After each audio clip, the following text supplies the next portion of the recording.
Bonjour à vous, bienvenue dans cette vidéo dans laquelle je vais vous présenter un achat que j'ai réalisé, un achat particulier. Donc c'est un immeuble de rapport de 3 unités reconnues niveau urbanistique.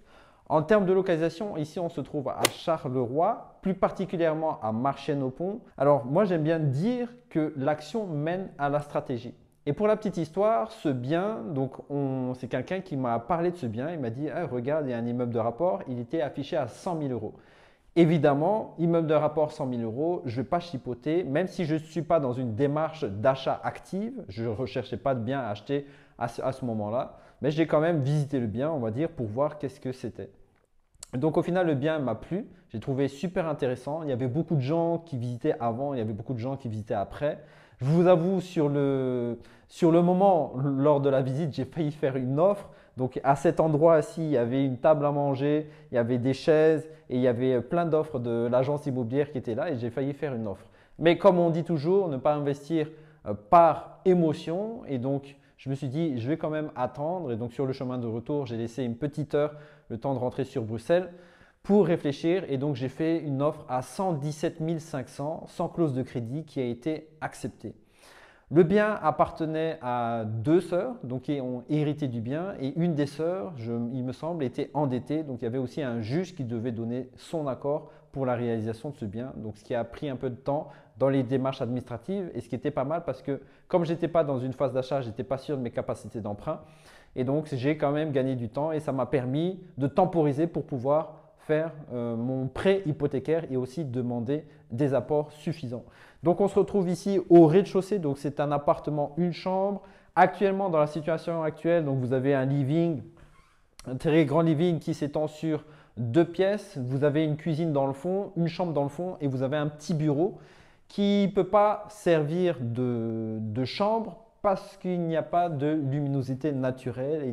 On est sur une superficie d'environ 70-75 mètres carrés net. Le bâtiment total fait entre 200-220 mètres carrés. Je sais qu'il y a tout à rénover ici. Je pense qu'en budget de travaux, on est à peu entre 150-200 000 de travaux en fonction de ce que je veux faire. Donc ça, c'est encore en réflexion actuellement. Et je me suis dit que pour le public, avec l'aide des agences immobilières sociales et de la région wallonne, bénéficier des subsides de la région wallonne pour le louer à des AIS. Donc j'ai déjà fait passer une technicienne de l'AIS pour voir ce type de projet. Apparemment, ça semblerait être intéressant pour eux, donc ils chercheraient ce type de projet.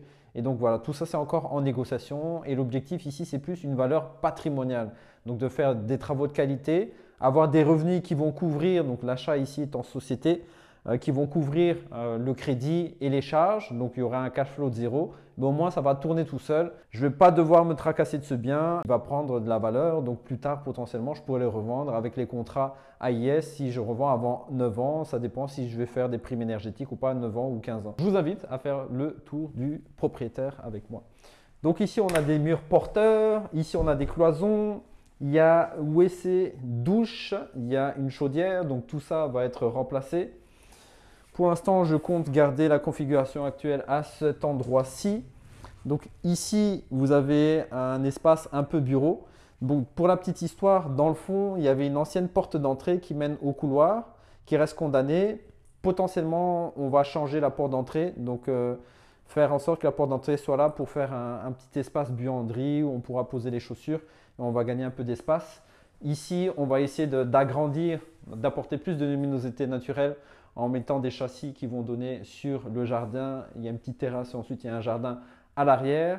Ici, vous avez la chambre. Donc la chambre, quand on voit de l'extérieur, vous voyez qu'il y a des briques qui ont fermé une fenêtre. Donc en fait, on va rouvrir cette fenêtre pour avoir une plus grosse fenêtre aussi pour cette chambre qui sera sympa quand on va enlever tout ça.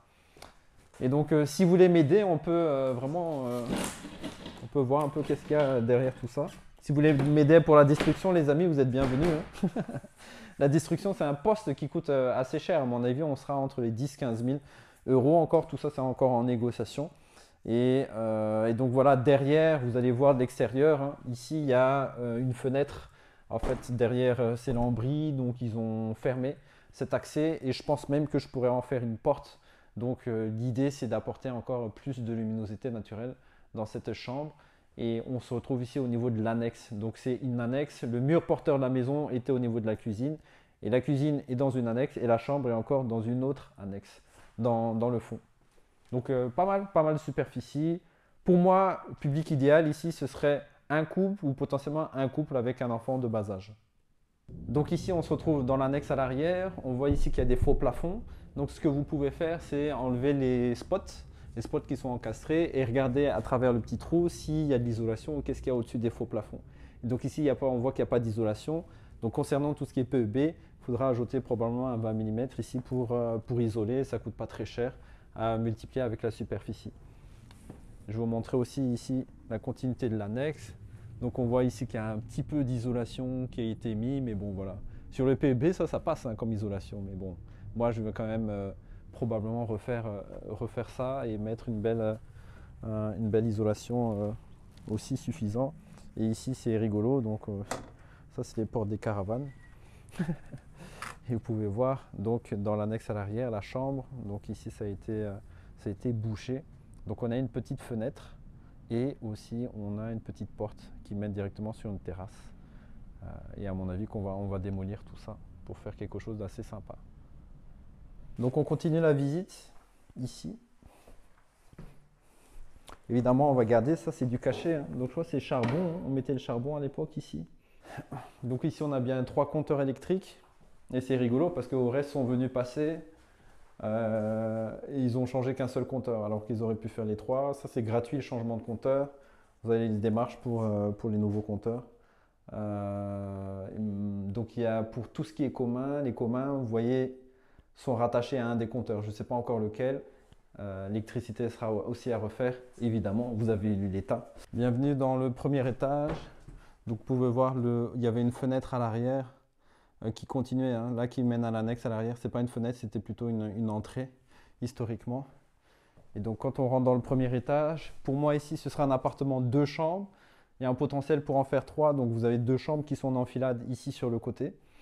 Belle luminosité naturelle. Donc ça peut être plein de choses. Moi je vais garder le type chambre. Ça c'est des cloisons qu'on peut casser, peut-être créer un living. Mais dans la pratique on va garder 2 chambres ici qui sont pas mal. L'espace de living qui sera ici et on va mettre la cuisine un peu plus bas, cuisine, salle à manger dans la fameuse annexe à l'arrière et douche WC. Alors c'est possible qu'il y ait une porte soit par ici qu'on fera un sas, mais l'idée c'est de mettre le douche WC de ce côté là ou alors on fermera ici pour avoir vraiment une belle douche, un WC ou on verra un peu parce que ça dépend aussi de l'architecte de la région wallonne, l'avis qu'il donnera par rapport à tout ça. Mais avec l'AIS, donc j'ai fait passer une technicienne de l'AIS et c'est ce qu'on s'est dit, on va faire cuisine là, ça lui semble correct. Ici living, parce qu'il faut s'imaginer aussi des enfants ici qui jouent et qu'ils aient suffisamment d'espace évidemment pour vivre, hein, parce qu'on n'est pas des marchands de sommeil les amis, ici on fait des choses de qualité et donc voilà, actuellement ici c'est la cuisine, donc on va arranger vraiment tout ça. Ce que je veux vous expliquer, c'est que j'arrête pas de dire, c'est l'action qui mène à la stratégie. Nous, l'objectif avant d'acheter, c'est de faire des estimations assez worst case, donc des scénarios dans le pire des cas, qu'est-ce qui peut arriver. Parce que ce n'est pas prédictible, on ne peut pas prédire à 100% tout ce qui va se passer, la gestion du budget, les délais, les matériaux qui vont être utilisés, l'évolution du prix. Et un des critères qui fait qu'un projet immobilier arrive à aboutissement, c'est sa capacité à s'adapter et aussi trouver des solutions. Donc c'est pour ça que, vous voyez, je n'ai pas encore une idée ultra précise parce qu'il y a encore d'autres personnes qui doivent donner leur avis, architectes de la région wallonne, les AIS. Moi, mon objectif, mon rôle en tant qu'investisseur, pour moi, c'est surtout de lever des fonds, trouver de l'argent, trouver du financement, trouver les locataires et faire en sorte que la machine, elle tourne. Et ce qui est intéressant dans l'immobilier, c'est que vous achetez le bien une fois, vous le faites une fois et après ça tourne tout seul. Ça tourne tout seul ou ça prend quelques heures annuelles, mais c'est rien par rapport à un travail qui prend 40 heures semaine. Ici, c'est peut-être 40 heures annuelles, donc vous divisez par 52 le temps que ça vous prend par rapport à un travail. Et pour des revenus récurrents, pour des revenus qui vont tomber tous les mois. Donc c'est ça que j'adore moi dans l'immobilier. C'est cet effet de levier les amis. Et moi je suis un feignant, donc venez, on va voir la suite. Donc il faut s'imaginer ici, historiquement, ça se voit, il n'y a que des cloisons ici. Donc c'est un grand grenier, en fait, qu'ils ont aménagé en appartement, une chambre. Potentiellement, on peut en faire 2. Donc la porte d'entrée est en bas. Ici, il y a un petit sas. Donc on va casser cette cloison pour faire une ouverture sur le living. Et alors ici sur le côté, vous avez déjà une chambre et je pense faire une deuxième chambre ici pour qu'on ait au moins deux chambres et pour pouvoir accueillir des familles. Parce que particulièrement ici dans ce quartier, c'est plus des familles qui sont là avec un enfant ou deux enfants en bas âge. Et toiture complètement à refaire, toutes les toitures, hein, les toitures des annexes, toiture ici du bâtiment. Donc ici on a le living et on a la salle à manger. On va voir précisément si on va mettre la cuisine ici, la cuisine sera là-bas. Et on garde encore le douche WC ici. Alors soit on fait douche WC, cuisine ici, ou soit on garde la cuisine ici et douche WC ici. N'oubliez pas qu'il faut un petit sas hein, pour le WC quand on accède dans l'espace commun. Et donc voilà, ça c'est le projet. Il y a beaucoup de travaux, encore des challenges.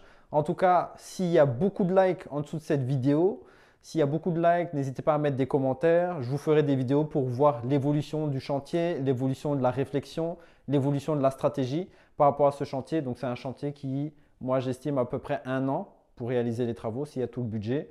Et j'estime en termes de travaux, on est plutôt dans les 200 000 avec les prix des matériaux de construction actuels. Et comme aujourd'hui, en tout cas, je n'ai pas encore suffisamment le budget, je vais avancer étape par étape. Ça, c'est super important. Donc, je vais commencer par faire tout ce qui est gros œuvres techniques, ce que j'appelle la technique, c'est-à-dire la toiture, les châssis, tout ce qui est chauffage, donc tirer tous les tuyaux, les évacuations, les gaines techniques, tout ce qui est électrique aussi, préparer tout le chantier. Et ensuite, on fera les finitions étage par étage. Donc, l'objectif, c'est commencer d'abord par le rez-de-chaussée parce que c'est là, à mon avis, où il y aura le plus gros loyer. Et ensuite, on montera au premier étage, au deuxième étage ou peut-être l'inverse. Il faudra voir de manière à, s'il y a des travaux, il y a quand même des locataires, que les travaux ne dérangent pas trop les locataires. Donc, voilà, l'action mène à la stratégie. Ici, c'est un gros chantier, mais ça ne m'empêche pas, comme c'est un investissement en société, la société peut s'endetter à 100% du bénéfice qu'elle fait mensuellement, à avoir d'autres projets aussi en parallèle. Et d'ailleurs, si ça vous intéresse, il y a beaucoup de likes, encore de nouveau, motivez-moi un peu les amis, si vous aimez ce type de contenu en tout cas, on ira faire des vidéos similaires dans d'autres biens qui sont aussi. Donc voilà, on se retrouve les amis dans une autre vidéo, abonnez-vous à la chaîne, c'était Maëri pour le club, ciao.